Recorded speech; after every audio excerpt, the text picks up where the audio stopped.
السلام علیکم ورحمۃ اللہ وبرکاتہ۔ ناظرین کرام، حضرت سلیمان علیہ السلام آسمان اور زمین کے درمیان ہوا میں پرواز فرمایا کرتے تھے۔ ایک دن آپ گہرے سمندر کے اوپر سے محو پرواز تھے تو ہوا کی وجہ سے سمندر میں خوفناک لہریں اٹھتی ہوئی دیکھیں تو ہوا کو حکم دیا کہ ٹھہر جاؤ۔ پھر جنات کو حکم دیا کہ وہ سمندر کے پانی میں غوطہ لگا کر اس کے اندر دیکھیں۔ جنات نے ایک ایک کر کے غوطہ لگایا تو سمندر کے اندر ایک سفید رنگ کا خوبصورت قبہ دیکھا جس کا کوئی دروازہ نہیں تھا۔ جنات نے اس بات کی خبر حضرت سلیمان علیہ السلام کو دی تو آپ نے اس قبے کو باہر نکالنے کا حکم دیا۔ جنات نے اس کو نکال کر آپ علیہ السلام کے سامنے رکھ دیا۔ حضرت سلیمان علیہ السلام اس کو دیکھ کر بڑے حیران ہوئے۔ پھر اللہ تعالیٰ سے دعا کی کہ وہ اس قبے کو پھاڑ دے۔ چنانچہ اس کا دروازہ کھلا تو اس میں ایک نوجوان کو دیکھا جو اللہ تعالیٰ کو سجدہ کر رہا تھا۔ حضرت سلیمان علیہ السلام نے اس سے پوچھا، کیا تو فرشتوں میں سے ہے یا جنات میں سے؟ اس نے کہا، نہیں بلکہ میں انسانوں میں سے ہوں۔ حضرت سلیمان علیہ السلام نے اس سے پوچھا، یہ کرامت تو نے کیسے حاصل کی؟ اس نوجوان نے کہا، والدین کی خدمت کی وجہ سے۔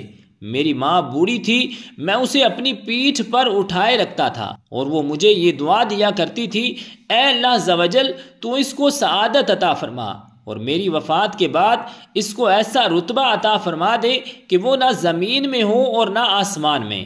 جب میری والدہ کا انتقال ہو گیا تو میں ایک دن سمندر کے کنارے پھر رہا تھا۔ میں نے سفید موتی کا ایک قبہ دیکھا۔ جب میں اس کے پاس گیا تو وہ میرے لیے کھل گیا اور میں اس کے اندر داخل ہو گیا۔ اس کے بعد وہ مجھ پر بند ہو گیا۔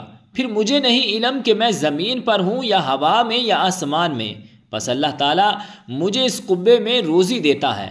حضرت سلیمان علیہ السلام نے پوچھا، تیرے پاس اس میں روزی کس طرح آتی ہے؟ تو اس نوجوان نے جواب دیا، جب مجھے بھوک لگتی ہے تو اس پتھر سے ایک درخت نکلتا ہے اور اس درخت سے پھل نکلتا ہے اور اس سے سفید پانی بھی نکلتا ہے جو دودھ سے زیادہ سفید، شہد سے زیادہ میٹھا، برف سے زیادہ ٹھنڈا ہوتا ہے۔ اس سے کھاتا اور پیتا ہوں۔ جب میں سیراب ہو جاتا ہوں تو وہ غائب ہو جاتا ہے۔ پھر حضرت سلیمان علیہ السلام نے پوچھا، تو اس میں دن اور رات کو کیسے پہچانتا ہے؟ تو اس نے کہا کہ جب فجر طلوع ہوتی ہے تو یہ قبہ سفید ہو جاتا ہے اور جب سورج غروب ہو جاتا ہے تو اس میں اندھیرا ہو جاتا ہے۔ اس طریقے سے دن اور رات کا پتہ چل جاتا ہے۔ بالآخر حضرت سلیمان علیہ السلام نے اللہ تعالیٰ سے دعا کی اور وہ قبہ بند ہو کر شتر مرغ کے انڈے کی شکل اختیار کر گیا اور سمندر میں واپس اپنی جگہ پر چلا گیا۔ رب ذوالجلال کی بارگاہ اقدس میں دعا ہے کہ خالق کائنات ہمیں بھی اپنے والدین کی خدمت کرنے کی توفیق اور ہمت عطا فرمائے۔ آمین بجاہ النبی الکریم الامین۔